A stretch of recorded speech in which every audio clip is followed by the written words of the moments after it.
여러분 안녕하십니까? 계속해서 대구 경북 소식을 전해드리겠습니다. 지방의회 운영 공통경비가 부실하게 쓰이고 있지만은 관련 조례나 규칙조차 없다는 보도를 몇 차례 해드렸는데요. 대구시 의회가 바로 잡겠다며 조례를 만들기로 했습니다. 보도에 조재한 기자입니다. 대구시 의회와 8개 구군의회는 업무 추진비로 연간 5억 원을 씁니다. 의장과 상임위원장 등이 쓰는 업무 추진비는 대구시 의회와 북구, 달서구 의회에서 공개하고 있습니다. 업무 추진비에 속하는 의정 운영 공통경비를 공개하는 곳은 없습니다. 정보공개 청구로 확인한 사용 명세를 보면 대부분 식대로 쓴 데다 주말이나 의회가 열리지 않을 때 사용한 것은 물론 의회에 따라 제각각 주먹 구구식으로 사용한 것으로 나타났습니다. 공개하고 또 사용 기준도 정확하게 마련해서 이게 삼짓돈이 아니라 시민들이 낸 세금으로 정당하게 사용해야 할 우리의 소중한 예산이라는 점을 사용하시는 의원 당사자들이 먼저 자각하는 게 필요할 거라고 봅니다. 7대뿐 아니라 지난 7월 출범한 8대 의회도 7월 한 달간 사용한 의정활동 공통경비는 식대 비중이 의회에 따라 90%를 넘는 등 별다른 차이가 없었습니다. 대구시 의회는 조례를 제정해 업무 추진비 사용 기준을 마련하고 보다 투명하게 쓰겠다고 밝혔습니다. 시민들께서 이렇게 투명하게 느끼실 수 있도록 조례도 만들고 또 타시도의 어떤 경우도 면밀히 살펴보아서 우리 대구시 의회가 모범이 되는 그런 의회가 되도록 하겠습니다. 지방의회 의정 운영비가 깜깜이 쌈짓돈으로 남을지 충실한 의정 활동을 위한 밑거름이 될지 지방의원 선택이 남았습니다. MBC 뉴스 조재환입니다. 해마다 수백 명 노동자가 목숨을 잃는 곳이 건설 현장입니다. 건설 현장 산업재해를 줄이기 위해서 스마트 통신망이 도입돼서 안전지킴이 역할을 하고 있습니다. 윤태호 기자가 취재했습니다.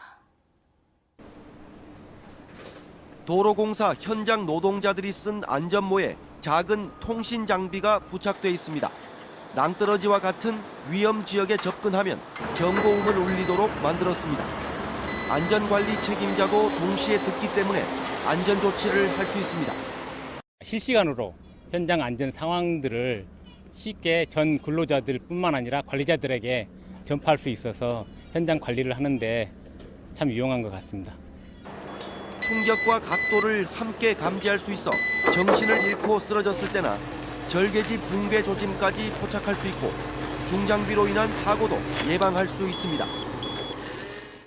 어떤 현장에서든 무상으로 쓸 수 있는 주파수 대역을 사용하기 때문에 비용을 줄일 수 있고 중계기를 사용하면 장거리 통신도 가능해 무전기나 다른 통신 장비보다 훨씬 효용성이 큽니다.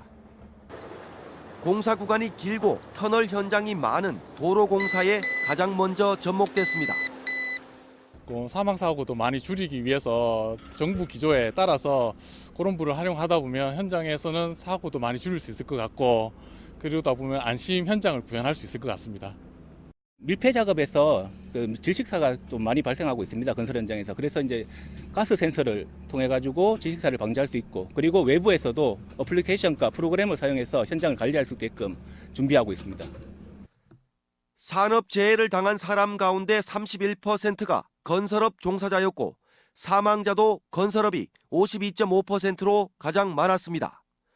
정보통신 기술이 건설 현장에서 생명을 보호하는 안전 지킴이로 그 영역을 확대하고 있습니다. MBC 뉴스 윤태호입니다.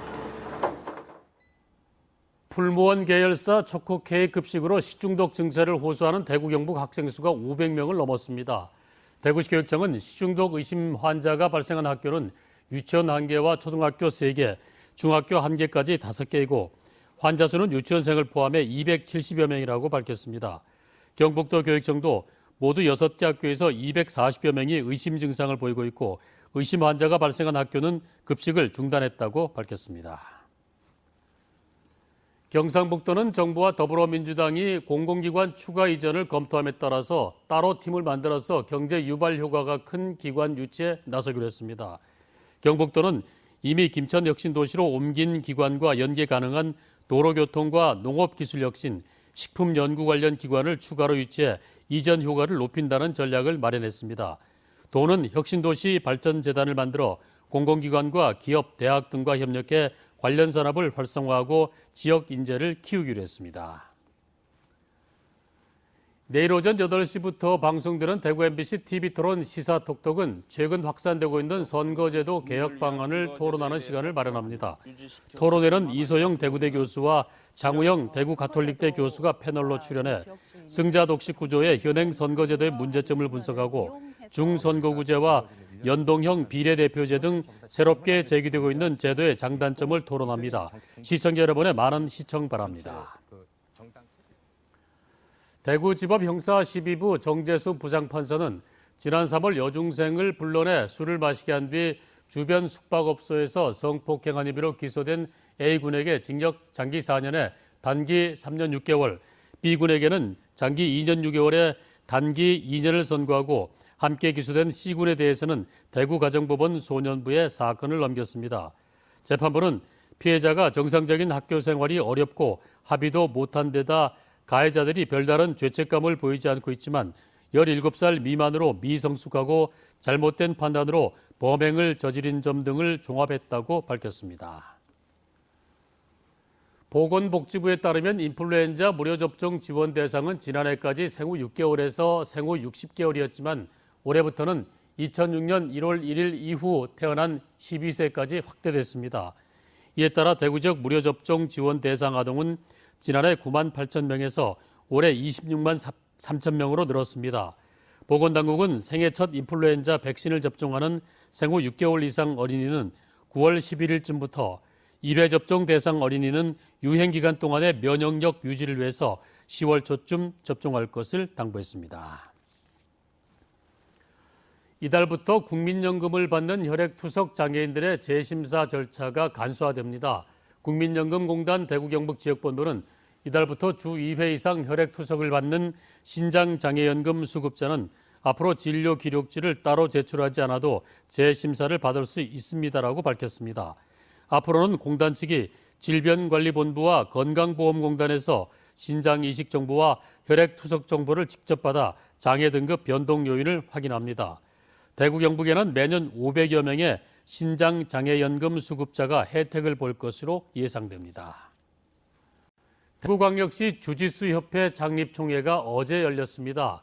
대구에는 현재 50여 곳의 체육관에서 3천여 명의 생활체육인과 선수들이 활동 중이며 종목에 대한 전문성 향상과 저변 확대를 위해 이번 창립총회가 열렸습니다. 이번 2018년 자카르타 아시안게임에서 정식 종목으로 채택된 주짓수는 우리 국가대표 2명이 금메달과 동메달을 각각 목에 걸면서 더욱 관심을 받고 있습니다. 상주에 있는 경북 잠사곤충 사업장은 오늘과 내일 이틀간 누에와 나비 체험 한마당을 엽니다. 누에와 나비 등의 곤충 전시 체험 판매와 각종 부대 행사가 열리고 곤충 테마 생태원도 임시 개방해 수서곤충 생태 연목과 곤충 관찰원 등도 둘러볼 수 있습니다. 누에곤충 체험학습관에서는 살아있는 곤충 체험, 식용곤충 전시와 시식이 가능하고 나비 생태원에서는 기주생물에서 나비 성장 과정도 관찰할 수 있습니다. 2018 지구를 위한 대구 시민생명축제가 내일 열립니다. 해마다 4월 22일 지구의 날을 기념해 열렸지만 올해는 지방선거로 미뤄 내일 중앙로 대중교통 전용지구에서 엽니다. 반월당 대거리에서 대구역 대거리에 이르는 대중교통 전용지구에는 플라스틱 없는 하루라는 주제로 초록도시 그림전 온실가스 1인 1톤 줄이기 캠페인 등 다양한 프로그램을 선보입니다.